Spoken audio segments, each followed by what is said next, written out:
అయితే డీలిమిటేషన్ అనేది north India కన్నా సౌత్ ఇండియాకి ఎక్కువ ఇంపార్టెంట్.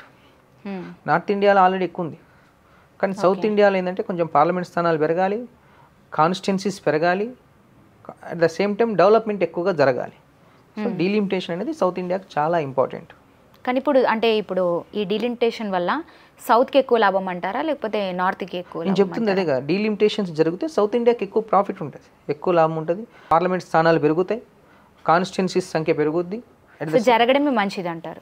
100% జరగాలి, ఎందుకంటే 15 సంవత్సరాలకు ఒకసారి జరుగుతూనే ఉంటుంది. ఇప్పుడు జరగాల్సిన అవసరం అయితే చాలా ఉంది. ఆల్రెడీ దాని మీద అన్ని రాజకీయ పార్టీలు కూడా మీటింగ్లు పెట్టుకొని చేస్తున్నాయి. అది ఏ సెన్సెస్ బేస్ చేసుకొని చేస్తారనేది ఇంతవరకు డిసైడ్ కాలే.